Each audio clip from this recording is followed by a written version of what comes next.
So we verified that we are recording May 21st, 2024. You know, one of the interesting things, does anybody remember Max Headroom? Max Headroom was kind of came in with the cable stuff, I think, maybe Fox or probably an MTV. Um, but he was supposed to be like the future when we have like artificial beings or robots on our TV and stuff. And he had like a real head tick type thing or whatever, you know, and he'd like stutter his words or something. Um, so that's what they thought the future would be like now. And the interesting, I mean, and other things too. And if kind of symbology wise, like in a cinematographic way, if the content creator wants you to um think it's futuristic and robotic like and stuff, they use a certain voice or whatever, right? Or I've been working on my impressions. Let's see if I can do this. I can't do that, Dave. I can't do that, Dave. Anyhow, um I think I said the date, right? For whatever reason, I've been date stamping these. Sometimes I don't care. I might be talking about crypto a bit because, well, that's one of my businesses. That's what one of the things I do for work, and the crypto. Okay, Bitcoin's at its all-time high again. It's of 70K, I think, in terms of Ks, and Ethereum's reaching new heights too. So things are looking like they're kind of going bull again. But the question is it a bull season or is it just kind of a breakout? Because after Bitcoin hitting the highs, things kind of crashed down and we had a dumping bear market until things were really looking pretty pathetic. And then they ranged with tight squeezing Bollinger Bands, which is as a you need volatility as a swing trader, right? So it's kind of ho hum. But last few days it's been picking up, and we'll see at least one or two of them. Well, okay, I think today has gone red candle. The day's not over though. But for like the last week and a half, it's been big green candles just breaking the Bollinger Band all the way up. So, wow. But see, that's the tricky part for me, if you'll indulge me a bit for this part of my entrepreneurialism. Um, to me, that means it may very well be a sell time to lock in my gains if I have them, or decide if I want to deploy my money elsewhere. So I look for pullbacks, like today's a red candle, so that might indicate that it's time to sell. Unless things you feel it's gonna go bull and you think it's gonna do another bull run, which can really be huge, then that red candle signifies a pullback and you want to buy.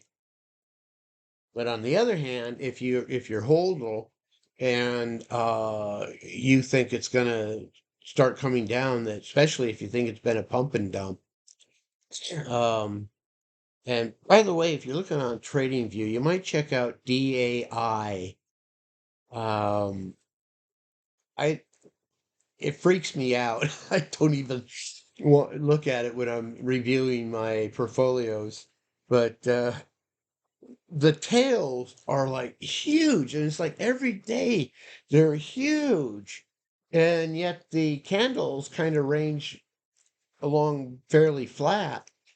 Um, so I'm like, what's up with that? What does that represent? Is somebody trying to pump it, but unsuccessfully?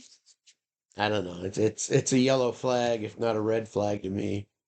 Anyhow, 5 minutes. So yeah, our business will become manufacturing these Web3 machines.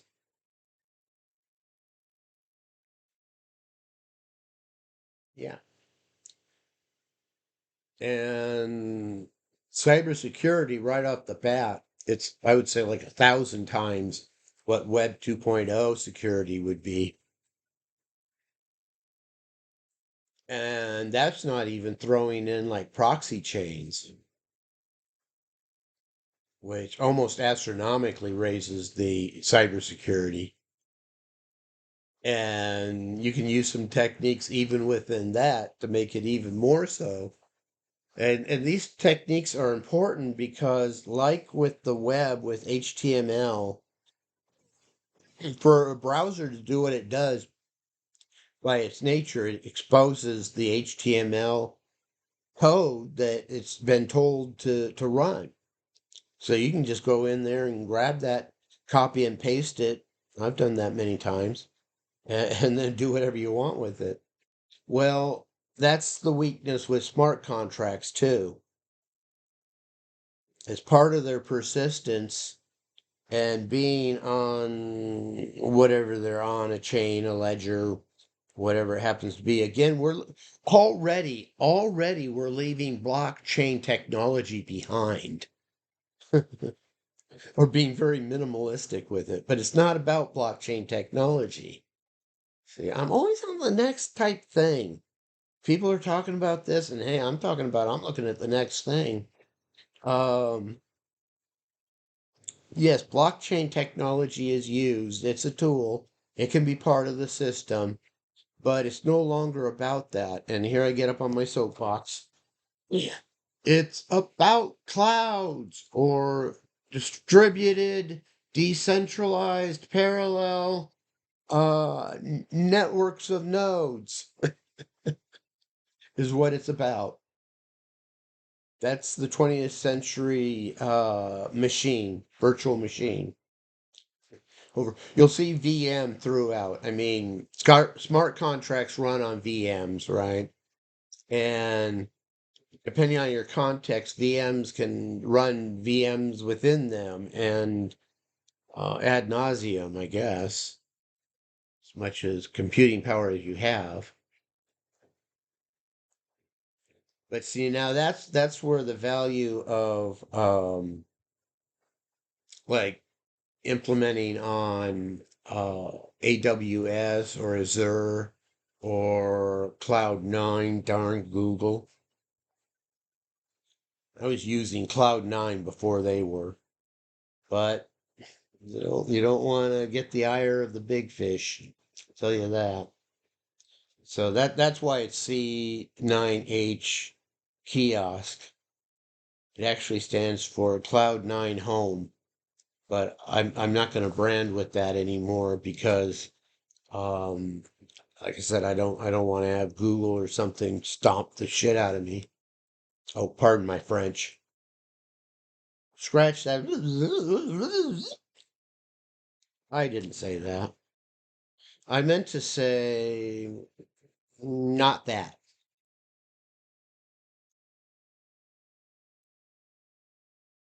So, what do you want to do? Oh, we're not negotiating? Okay, well, duration count 9. So I was talking about my idea for a product. There's so many things we can do with these Web3 machines. Um, that's basically a librarian, and if we can get it as curator. Why I say that is librarian would be like if you've ever done any D&D, I'm seeing like a bag of many things. But doesn't Doctor Who have something like that? Somebody does. Um,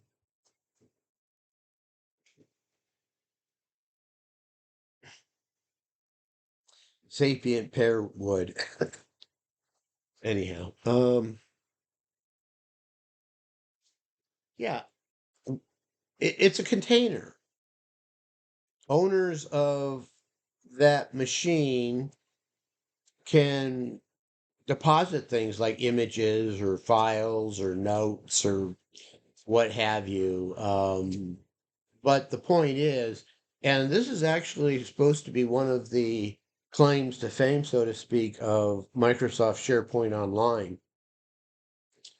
Um, they're supposed to be using a very powerful indexing engine that helps you find what you're trying to find to do your work, and primarily also SPOL's SPOL is meant to be a collaboration platform, which is part of why I've been neglecting it so much. Uh, because until I have several people working with me in partnership, I can easily get licenses for them, and right off they're enabled. But and I put a lot of structure in it, like okay, I'm gonna digress. 11, I'm just quickly saying bounce. Um, the way SharePoint wants to do security was alien to my previously experienced systems of that sort. Um, so I had to kind of tear down what little I had already put in there and restructure it, because you think in more terms of like websites or sites, and from there you can do some security stuff, but you don't have the granularity and you can't kind of like go cross things. I don't know. I can't describe it, I guess. It's just messy. So I had to redo it with more structure. And it's kind of a different way to handle security, but whatever.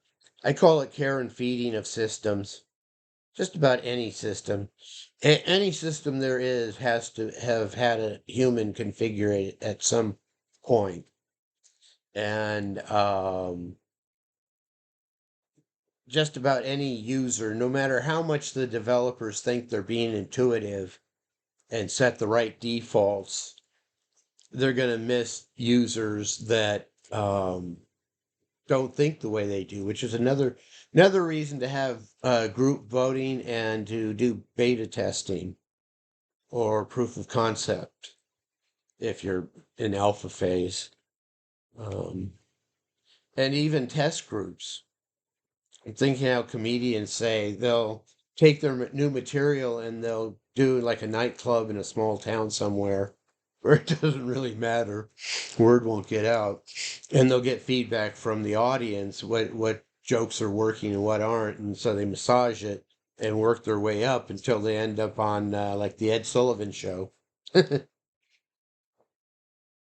Yeah, Ed Sullivan show and the Wonderful World of Disney. Back in the days of TV, that was Sunday night. Gotta bounce.